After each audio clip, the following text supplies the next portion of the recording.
This is RJ Carbone, and you're listening to BD4. Anthony for three. Bang!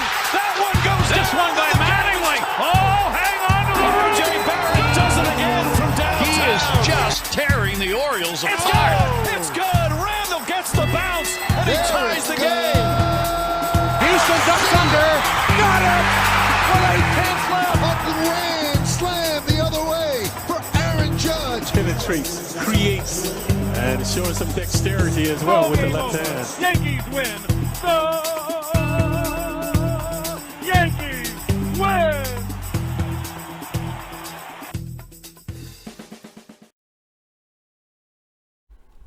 All right, what's happening, everybody?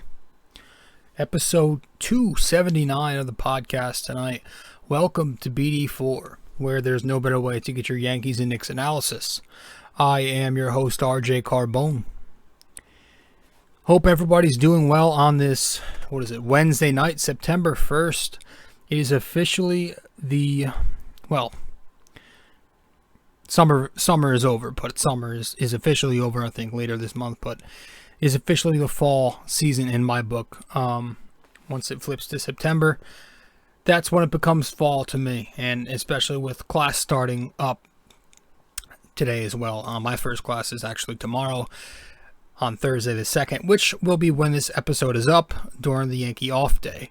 I've been having a good couple of days though, not much going on, just again finishing up the rest of the summer. So now I'm gonna be getting busy again with class, and not that I didn't have class, I took a few summer courses, but this weekend, I don't watch football, bores the hell out of me, but I was watching. Actually, on Tuesday, sorry, not even the weekend. Let's go back to Tuesday, yesterday, as I'm recording. I was watching Dana White's Contender Series, the first one of the new season. I think it's the 5th season now. I have not seen any other of the seasons, but this I'm going to keep up with. This is interesting because there have been some guys that started out in White's Contender Series, like Sean O'Malley, and had become one of the big, more popular names in the sport of MMA. And so these guys are going out there.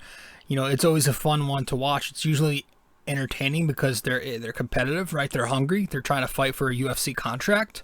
And so I was watching last night. It's very interesting. It's very good. 4 guys got contracts.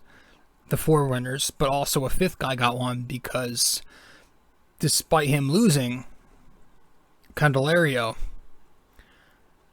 Dana White liked what he saw, and this is a kid who has battled adversity before, injuries, and was just, you could tell he really, really wanted to get the contract, and he Dana White gave it to him despite the loss. There were some good performances, some very good ones. That Lopez Brito fight was electric. That guy Brito was fucking aggressive as hell. He was just throwing. He was out there throwing on his feet, just chucking fists. And it was unfortunate the way that ended, the whole eye poke thing, and he actually got the victory from it. But again, man, it was a good night. It was a good night of fights. And then the light heavyweight battle, the last final fight, that was also good. Forget the guy's name, started with an M, but he got his contract. There are going to be some fun up-and-coming fighters now. Some contenders now signing contracts with the UFC, so guys to look out for. But yeah, I enjoyed the UFC, Dana White's Contender Series. And I was watching that during the Yankee game, which was their 4th loss in a row at the time.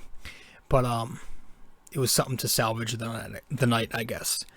It's raining like crazy over here on the East Coast. I don't know what's going on everywhere else, but obviously in Louisiana and such, they have that hurricane going on. So I hope everybody's safe here. But yeah, it's pouring down rain here. The roads are flooding. They're closing off, putting a block on a lot of the avenues and stuff. So just stay safe out there. But after winning 13 in a row, the Yankees, the West Coast trip is usually a pain in the ass for them. I don't know if it's the jet lag or the different time zones or whatever, But every year it seems like they have issues playing out west. And after winning the first 2 in Oakland, they then dropped the final 2 of the set, and then they lost 2 out of 3 in Anaheim. The first 2 games did not go their way against a Mike Trout-less Angels team.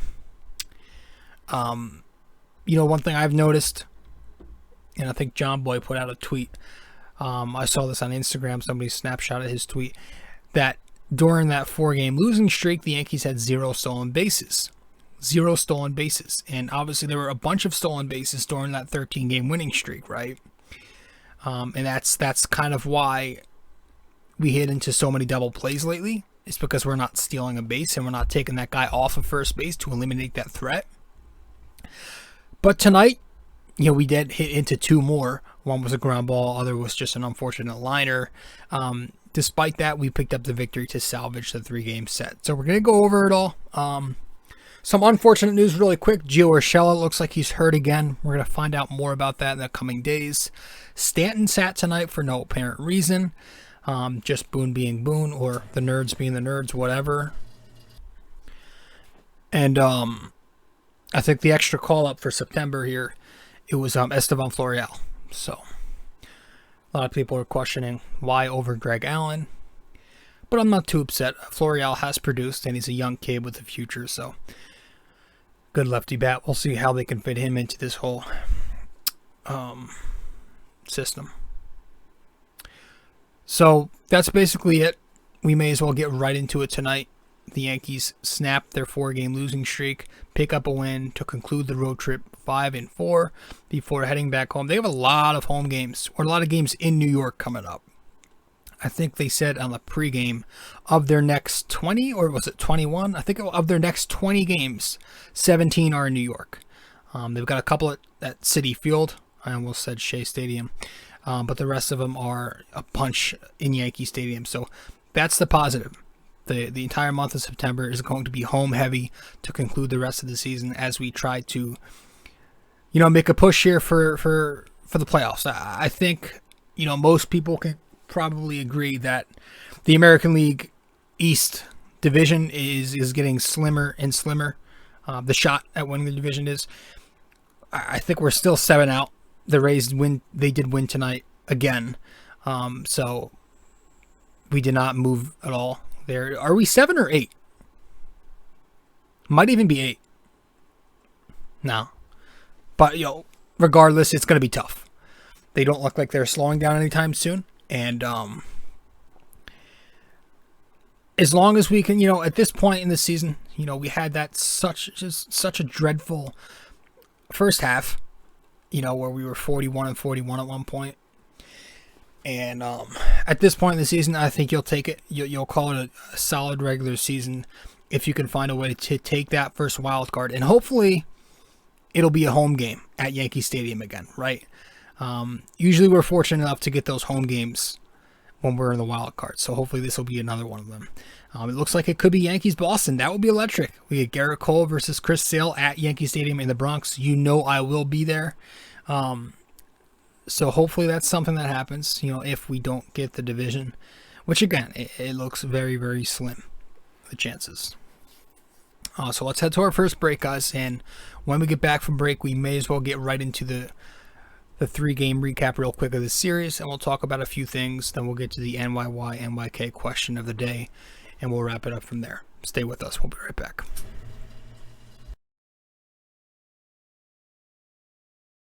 You are listening to RJ Carbone on BD4. If you haven't yet subscribed to this podcast, you can do that right now.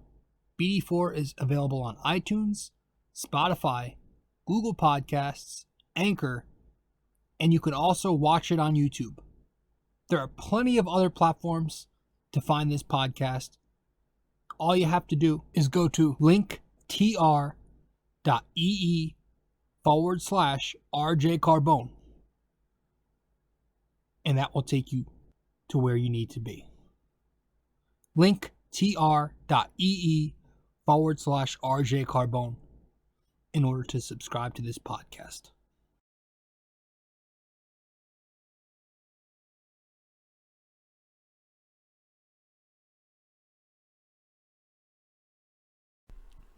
So we get to the first game of the set. The Yankees, again, they lose this one in the midst of their 4-game losing streak. This was a tough one to watch. They lose 8-7. This is in Anaheim, the final road series until we go back home. It's Kluber versus Mayers.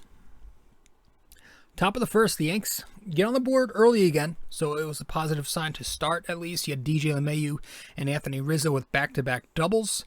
This plates the first run.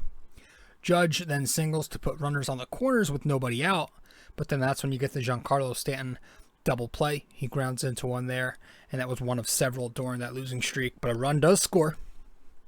So it's 2-0 Yankees after 1. Second and third innings are kind of quiet for both teams, but once the bottom of the fourth comes, that's when Corey Kluber starts to lose command of that curveball. He strikes out Ohtani to begin the frame really quick, but then it's 3 consecutive base hits to score the first run for the Angels. It's 2-1. Then a flyout pushes runners to second and third with 2 outs. Then he walks Max Stassi to load the bases. Matt Blake comes out to visit him, and then this is where, right after the visit, Kluber then grooves a curveball to Mayfield, and he smashes it for a grand slam. The LA Angels of Anaheim take the 5-2 lead. Kluber only ends up going those 4 innings. During those 4 innings, he goes and gives up 5 hits, 5 runs, surrenders 2 walks, strikes out 6, and issued that 1 home run, the grand slam. 68 pitches needed. Yeah, listen, it was his first game back for since the earlier in the season, right? The start after the no-hitter. Crazy how fast time flies, man. But, as expected, he was rusty. He didn't look great. The command was definitely off. The stuff wasn't deceiving at all either. There was a lot of hard contact, so it's not promising. Something to keep an eye on. But, we'll see what happens. Top of the 5th, the Yankees do answer back with Brett Gardner on second base and 2 out. You get DJ LeMahieu slapping a base hit to right field in DJ LeMahieu fashion. It's 5-3 LA. And then you get Rizzo lining a single in succession to that. An error moves the runners over. Then you have second and third for Aaron Judge. Joe Madden comes out, brings in the righty Steve Cishek to face Aaron Judge. And on a 3-0 count, what does Judge do? He takes it and singles to the right side to cut the deficit to 1 run. It's 5-4. Stanton up next as the number 5 hitter, which seems to be working for it. Or no, we used a 4 hitter here. But he caps off the inning by ripping a single up the middle as well. This ties the game. It's 5-5. So here we go again. Gallo up next. He leaves 2 base runners on when he goes down whiffing a high fastball. Shocker. Bottom of the 5th, the inevitable happens. Home run pitcher versus home run hitter. Heaney versus his former team facing Ohtani. That's the first batter of the inning. And what does he do? Heaney gifts him, coming out of the bullpen, a hanging curveball up in the zone, and Ohtani takes it 430-something feet to right field for his 42nd home run of the season, I believe, at least at the time. Did he hit one tonight? No. This makes it 6-5 LA. Heaney goes on to finish off the 5th, but as the Yanks strand 2 runners in the 6th, Heaney goes back out there in the bottom of the inning and he surrenders a double, then an RBI triple to Lagares. Judge kind of playing shallow, could not get to it in time, but both of those hits were off the fastball on Heaney, so it made it 7-5 LA after 6. Top of the 7th comes Stanton, ties the game up. Rizzo with the leadoff walk, and then you get Stanton murdering a hanger 457 feet. This ties the game at 7, so once again the Yankees have a shot, but here we go, bottom of the 8th. The Angels regain the lead for good. Peralta, who pitched the clean 7th outside of a walk, lets up a base hit, and he's pulled for Clay Holmes, who's actually been very good for the Yankees, but this time Holmes, who gets 2 quick groundouts to start his inning, falters a bit and lets up a single to Lagares to make it 8-7.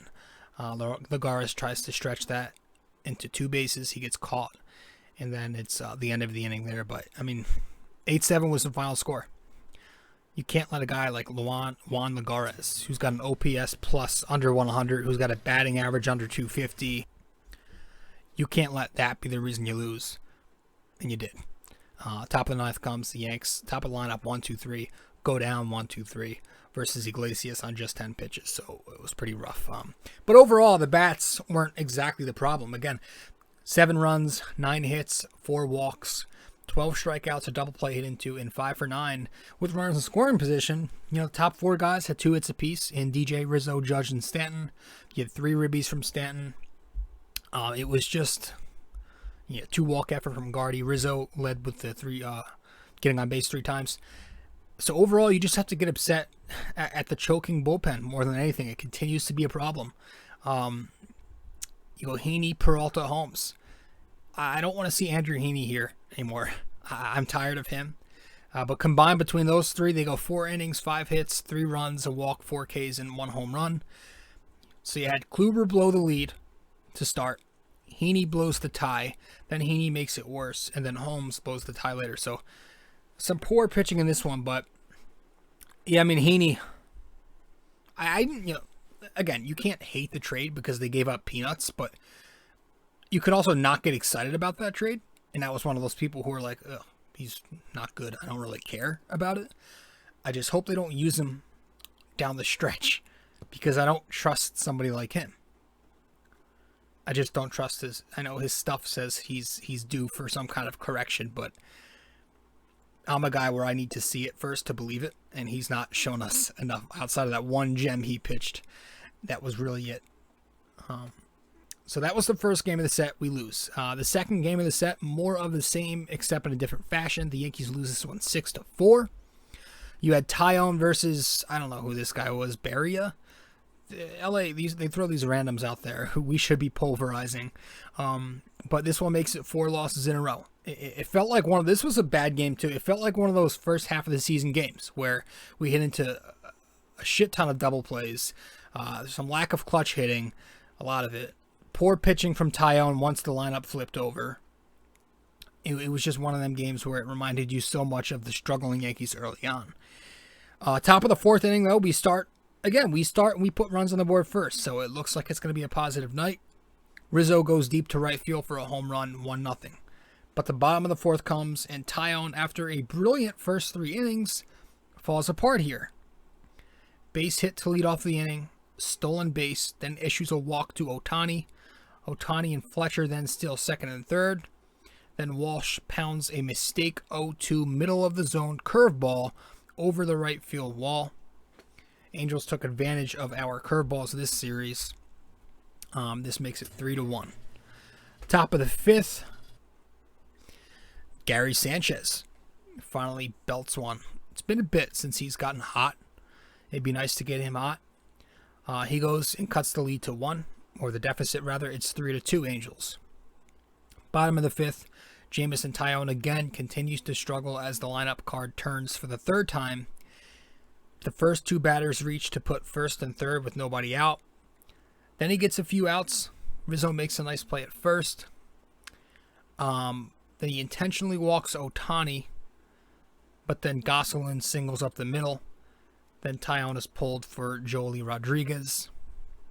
Ohtani steals home on Rodriguez. It's 6-2 LA. Tyone ends up going 4 2/3 innings, 5 hits, 6 runs, 2 walks, 6 strikeouts, a home run allowed, 92 pitches thrown. It is now 4 starts in a row for the right-hander, where he's not pitched well. He's pitched pretty poorly. Across those 4 starts, we've got 18 2/3 innings pitched, 17 earned runs, 21 hits, 6 walks, 5 home runs allowed. Is it just poor decision making, or maybe a little bit of fatigue? I know neither Boone or Tyone himself mentioned that it was fatigue. They're going to say that, especially Tyone, but I think it is a little bit, he might be a little gassed here. It's obviously, for a guy who's had 2 Tommy Johns, this is the most innings under his belt in a number of years. So he's just regressing a bit lately. The fastball still it's tricky because the fastball, the stuff still looks pretty sharp. But it's just not working right now.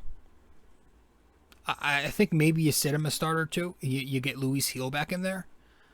I don't know why we just decided to stop pitching Luis Gil and kick him from the rotation, if anything. While Tyone's struggling, maybe you put him back in there a little bit. We do have the off day, so we can use that to our advantage. And obviously Luis Gil was going 15 2/3 innings of scoreless ball to start his Yankees career as a starter. But yeah, after that, I kind of just zoned out. I don't remember. I just was kind of dozing off too. We lost the game. The bats were ugly. 4 runs despite the 10 hits and 3 walks. I just struck out 8 times. We hit into 5 double plays, and we were also 1 for 10 with runners in scoring position. Our top 3 hitters had 2 hit efforts in DJ LeMahieu, Anthony Rizzo, and Aaron Judge. Rizzo, Judge, and also Stanton each had an RBI along with Gary. But that was it. The bats were not there. The pitching from Tyone was not there. And, yeah. And that was the second game of the set. We're going to head to break. When we get back, we'll go over game 3 tonight. So stay with us. Be right back. You can follow me on Facebook at r.j.carbone. You can follow me on Instagram at rjcarbone. And you can follow me on Twitter at nysportstalkrc. And if you want to follow along with the blog that I write, subscribe to It's My Opinion on nysportstalkrc.wordpress.com.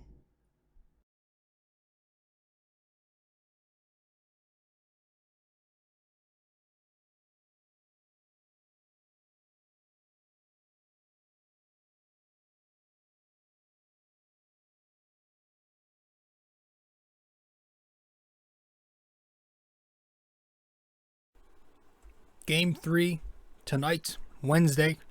Yankees finally snap the 4-game losing streak, pick up a win to go back home on a positive note. 4-1, they pick up the win. Gerrit Cole, brilliant, stepping up as the ace of the staff, doing what he's supposed to do. Do you guys remember a few years ago, it was one of the final seasons of CC Sabathia's career, where he might have even been undefeated after a Yankee loss, and they started donning him the stopper. It's kind of been what Gerrit Cole is. I don't know the numbers. I should dig into the analytics and find out for you guys, but he's obviously their ace, and that's what he's been doing. He's been stepping up after the Yankees need it. And obviously the record might not be as great as it should be with Cole, because earlier in the year, they had a lot of losses with him. At one point, they were like 7-6, 7-7. But I do feel like he's been sharp anytime we need him. Anytime we're calling on him to do something spectacular, he's been there, and boy was he tonight, and we're going to get to that in a second. The bats were enough tonight, though. 4 runs on 8 hits, 3 walks, 7 strikeouts, 1 double play hit into, and then 1 lined into. So 1 from a ground out, 1 from a line out. 2 for 6 in scoring position. You had Judge and Voit picking up 2 hits apiece to lead, 2 hits apiece to lead the team. Voit a couple of RBIs, and then Aaron Judge, the solo bomb later in the game. Top of the third, though, we start off where the Yanks plate 2 by stringing together 4 base runners. DJ walks, then Rizzo gets that infield single. Aaron Judge then works a walk, and then Luke Voit with the base hit to center field. 2-0 Yankees. Top of the fourth, the Yankees make it 3-0 when Odor bunts for a base hit. Velazquez pushes Odor to second base with the ground out. And then after that, follows with Gardy getting an RBI single to make a pitching change now. Takes, what's the kid's, I don't even know the kid's name. But Joe Madden pulls him. It's 3-0 Yankees, and they don't score for a while until the top of the 8th, where Aaron Judge continues to mash. He goes yard for number 30 on the season, pulls a cement mixer slider deep to left field, and the Yankees take the 4-1 victory. Gerrit Cole, just that 1 rough inning. He ends up going 7 innings, 4 hits, 1 run, no walks versus 15 strikeouts. And I think Kay also said 30 swings and misses if you're into that meaningless stat. On 116 pitches thrown. 116 pitches. He was dominating, and he was dominating with his fastball. Again, just a rough start to the 6th inning where he went with his off speed a bit much. A couple of back-to-back hits to score a run. But other than that, it was a gem. A single and a double was the only blemish on his line tonight. You got him looking like a Cy Young candidate. You got Aaron Judge looking like an MVP candidate. Yes, I know Ohtani is going to win it, but he's looking like a candidate. Lasagna Chapman pitched the final 2 innings. No hits, no runs, no walks, a strikeout in the end there by Chapman. Chapman looked great. Chapman's stuff looked excellent. His pitches were breaking a lot. Flaherty mentioned a change in mechanics, which, if you looked at it, you noticed it. You didn't even need him to say. You noticed it right away. He's usually a bit hunched over, but this time he was more straight up. And it was working, so we'll see how Blake and him work going forward.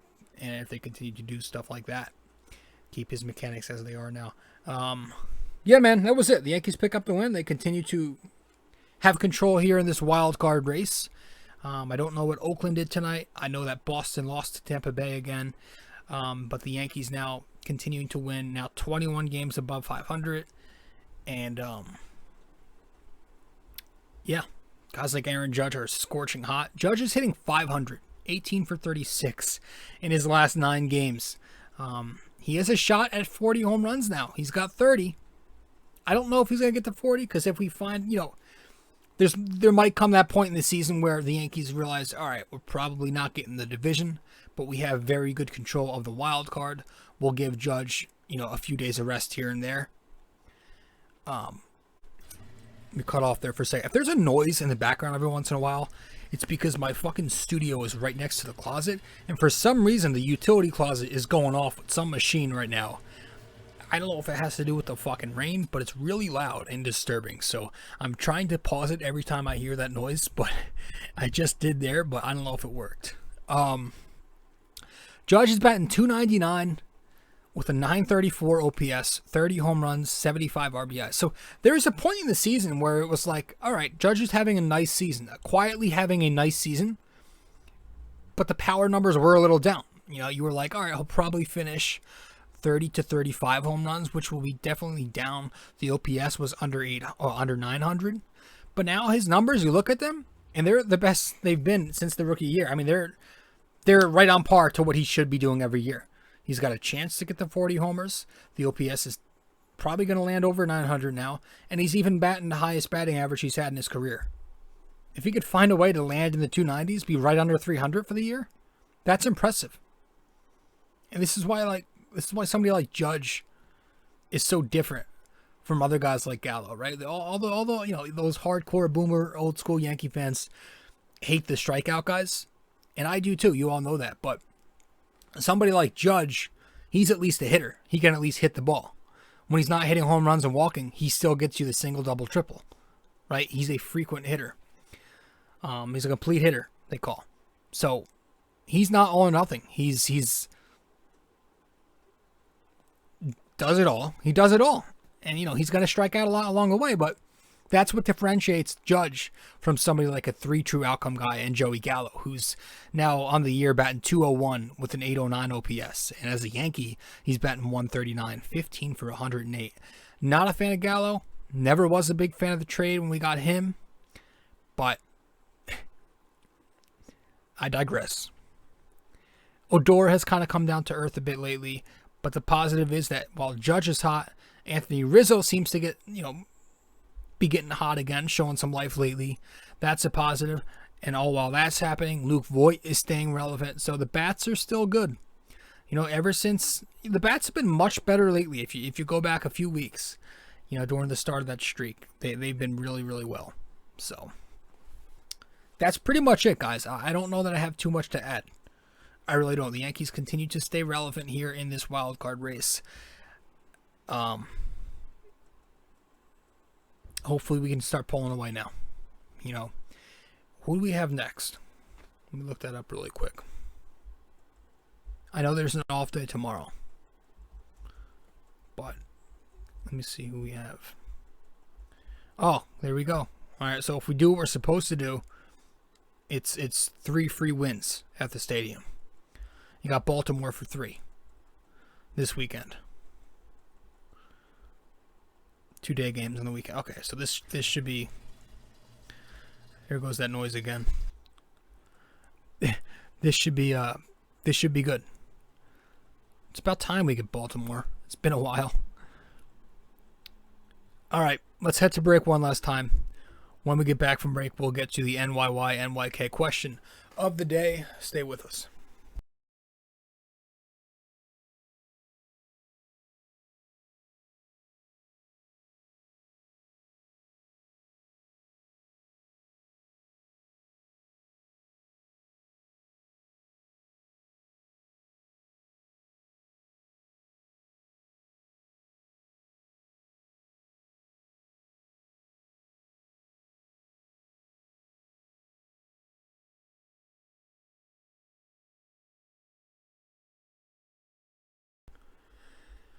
All right, so yeah, really quickly before you guys go. What? Before we head into the NYK question of the day, I fucking lose track of so much shit sometimes. I don't know whether to blame technology, that I'm fucking on my phone too much and it's fucking damaging my brain, or I'm on my tablet too much from class, or maybe I'm just exhausted, overworked. Before we get into the NYK, just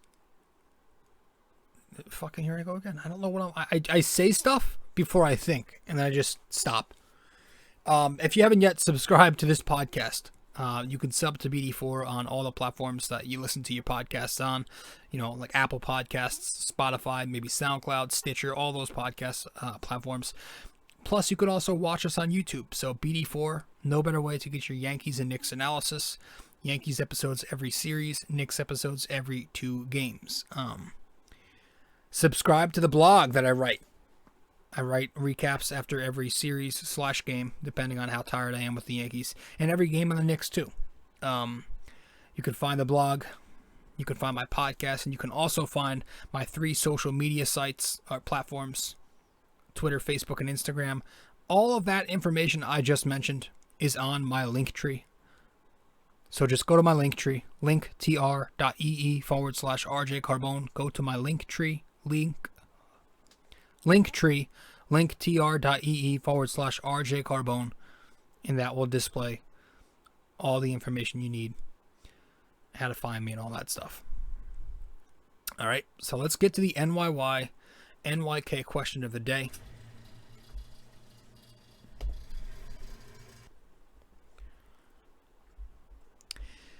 In episode 278, I asked you guys that in 1973, from whom did George Steinbrenner purchase the Yankees from?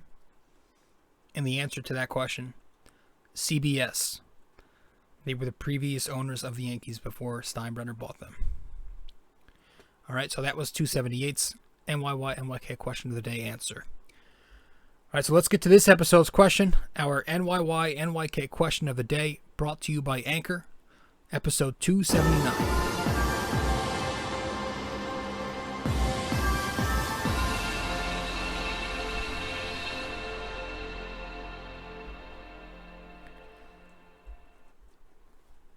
Across 12 years as manager, how many times did Casey Stengel get the Yankees into the World Series? And your hint? He set a record for 5 consecutive World Series victories from 49 to 53. All right, so one last time, your NYK question of the day for episode 279. Across 12 years as manager of the Yankees, how many times did Casey Stengel get them into the World Series? Just into the World Series. And your hint, he set a record for 5 consecutive World Series victories from 1949 to 53. So that's your hint. If he at least won 5, how many did he get them to? All right. So let me know the answer, whether that's on Facebook, Instagram, or Twitter. You can DM me or just comment the answer, and I'll let you know in the next episode. Guys, thank you so much for tuning in. Once again, this is episode 279 of BD4, where there's no better way to get your Yankees and Knicks analysis. I am your host, RJ Carbone. I appreciate you stopping by and listening. Stay safe. Everybody take care, and I'll see you in the next one. Ciao.